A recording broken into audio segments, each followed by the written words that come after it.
la visite du médecin fut un moment de pure comédie, où les malentendus et les situations cocasses se multiplièrent, révélant la vulnérabilité et l'humour face à la vieillesse. Germaine, malgré ses inquiétudes, ne perdait jamais son sens du comique, transformant chaque péripétie médicale en une scène de théâtre.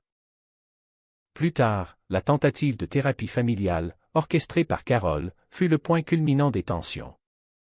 Chacun voulait exprimer ses ressentis, mais les étiquettes, les attentes et les vieux griefs empêchaient toute communication fluide. Germaine, avec sa volonté de bien faire, se retrouva au centre de la tempête, essayant de comprendre pourquoi son désir d'aider était perçu comme une entrave. Pourtant, dans cette confusion, il y avait une tentative sincère de rapprochement. C'est dans ces moments d'incompréhension que la famille Lebrun révélait sa véritable nature. Un groupe d'individus qui, malgré leurs différences, ne pouvaient se résoudre à s'éloigner les uns des autres. La réconciliation finale, bien que silencieuse et empreinte d'une certaine pudeur, vint apaiser les esprits. Bruno et Geneviève, au-delà des malentendus, trouvèrent une voie pour avancer ensemble, et Germaine, après avoir passé tant de temps à essayer de tout gérer, finit par comprendre que parfois, le plus grand acte d'amour consistait à laisser les autres faire leurs propres erreurs. Elle se retrouva seule, le soir venu, dans le calme de sa maison. Elle pensa à Tommy, ce personnage de son passé, et à la complexité des liens humains. Elle réalisa qu'elle n'était ni une simple ménagère, ni une femme d'affaires, mais avant tout une mère, une femme qui avait appris que la vie, avec toutes ses imperfections, était une œuvre à construire jour après jour. Alors que la nuit tombait sur Bronzeville, Germaine ferma les yeux, un sourire aux lèvres. Elle avait réussi à traverser une autre journée, avec ses joies, ses peines, ses éclats de rire et ses moments de doute. Elle comprit enfin que le bonheur ne résidait pas dans la perfection de son ménage ou dans le contrôle absolu de la vie de ses proches, mais dans cette capacité à rester présente, à aimer sans condition et à rire, surtout à rire des absurdités que la vie se plaisait à semer sur son chemin. Elle s'endormit dans le calme retrouvé, prête pour un nouveau matin, car chez Madame Lebrun, chaque nouveau jour était une page blanche, une opportunité d'aimer davantage, d'écouter mieux et de vivre pleinement, tout simplement.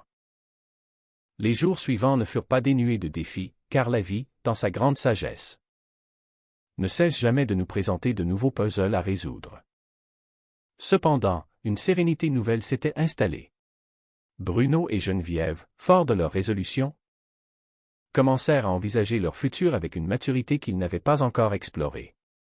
Carole, de son côté, trouva dans ses études de psychologie un moyen de canaliser son besoin d'analyse et de compréhension, tout en gardant cette relation privilégiée avec sa mère.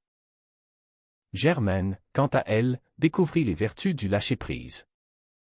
Elle apprit, non sans quelques efforts, à laisser à chacun l'espace nécessaire pour grandir.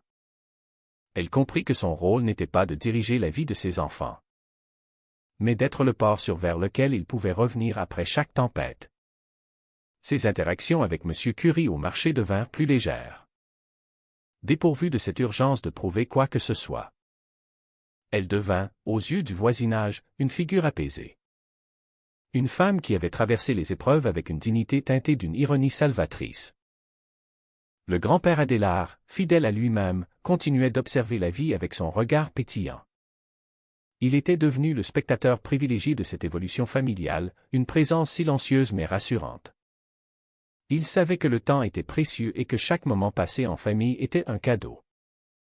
Il ne cherchait plus à se plaindre de ses petits maux, mais profitait de chaque tasse de thé, de chaque rayon de soleil qui traversait les fenêtres de la cuisine. La maison Lebrun était devenue, au fil des mois, un lieu où la bienveillance avait remplacé l'agitation. Les murs, qui avaient entendu tant de disputes, de rires et de confidences, semblaient imprégnés d'une nouvelle énergie. C'était une demeure où l'on pouvait être soi-même, avec ses failles et ses forces, sans craindre d'être jugé. Germaine, en regardant ses enfants et son petit-fils, ressentait une gratitude profonde. Elle avait bâti, avec les moyens du bord et beaucoup de cœur, une famille qui savait ce que signifiait le mot ensemble. Elle se souvint, lors d'un après-midi pluvieux, de ce conseil qu'elle avait prodigué à Carole quelques années auparavant. Elle s'était rendue compte que les conseils ne valent rien s'ils ne sont pas accompagnés de l'expérience vécue. Elle avait appris que l'amour ne se dicte pas, il se partage. Et c'est avec cette sagesse nouvellement acquise qu'elle abordait désormais ses journées. Elle ne cherchait plus à organiser la vie des autres, mais à embellir la sienne. En cultivant ses propres passions, en s'ouvrant à de nouvelles amitiés, et en continuant, avec ce même enthousiasme, à tenir son kiosque au marché. Car, au fond, le secret de Madame Lebrun n'était pas un mystère complexe. C'était simplement l'acceptation de l'humanité dans ce qu'elle a de plus beau et de plus fragile. C'était reconnaître que chaque être humain cherche désespérément à être aimé, à être compris et à trouver sa place dans le grand théâtre du monde. Et dans cette quête, elle avait choisi d'être non pas une juge, mais une alliée, une mère, une amie. Ainsi, la vie continuait, douce et rythmée par les saisons qui défilaient devant la maison. Les printemps apportaient leur lot de fleurs et d'espoir, les étés leur chaleur généreuse. Les automnes leur couleur mélancolique et les hivers leur cocon de chaleur intérieure. À travers tout cela, la famille Lebrun restait unie, tissant chaque jour un peu plus les liens qui les maintenaient ensemble. Et chaque soir, quand le silence retombait enfin sur la maison, Germaine Lebrun se sentait en paix. Elle savait que peu importe les épreuves, peu importe les obstacles, elle avait réussi l'essentiel, créer un foyer. Un vrai foyer, où la porte était toujours ouverte, où la table était toujours mise, et où l'amour, sous toutes ses formes, avait trouvé son refuge.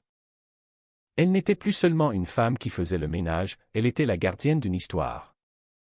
D'une transmission, d'une vie qui valait la peine d'être vécue, avec passion, humour et une inébranlable confiance en l'avenir. Elle s'endormait avec la certitude que demain serait une autre journée magnifique. Une autre page à écrire, un autre chapitre de ce roman que l'on appelle la vie. Et c'était là, finalement, la plus grande réussite de Madame Lebrun. Elle avait appris à ne plus lutter contre le courant, mais à nager avec lui, avec grâce et humilité. En gardant toujours les yeux fixés sur ce qui compte vraiment, les gens qu'elle aimait. Elle était, à sa manière, une héroïne du quotidien. Une femme ordinaire qui avait accompli l'extraordinaire tâche d'être heureuse. La maison n'était pas parfaite, les relations n'étaient pas exemptes de friction, et la vie n'était pas un long fleuve tranquille. Mais pour Germaine Lebrun, c'était là toute la beauté de l'existence. Elle avait appris à aimer le désordre autant que l'ordre. Car elle savait que c'est dans les interstices, dans les petits riens, dans les erreurs et les maladresses, que se cachent les plus grands trésors de la vie. Elle était, à 92 ans de sagesse accumulée par procuration, la preuve vivante que la tendresse est la seule force capable de tout transformer. Et si jamais, en passant par Bronzeville, vous apercevez une maison où la lumière brille un peu plus fort, où les rires semblent s'échapper par les fenêtres, sachez qu'il est très probable que vous soyez devant chez les Lebrun. N'hésitez pas à frapper. On vous y accueillera avec un café, un sourire, et peut-être même, si vous êtes chanceux, une leçon de vie qui ne vous coûtera rien d'autre qu'un moment de partage. Car chez Madame Lebrun, le bonheur n'est pas une destination, c'est une manière de voyager ensemble. Main dans la main, à travers les méandres de l'existence. Avec le cœur léger et l'esprit grand ouvert sur l'infini des possibles. C'est ainsi que se termine ce récit, non pas comme une fin, mais comme une ouverture. Une invitation à regarder notre propre vie avec autant de bienveillance que celle que Germaine porte à la sienne. Car nous sommes tous, à des degrés divers, des membres de la grande famille Lebrun, cherchant, chacun à notre manière, à faire de notre mieux dans ce monde qui nous est confié. Et peut-être, après tout, que c'est là le plus beau des messages, nous sommes tous, dans notre vulnérabilité, capables d'une grandeur immense si seulement nous acceptons de laisser parler notre cœur. La nuit est désormais bien avancée. Les lumières de la ville s'éteignent une à une.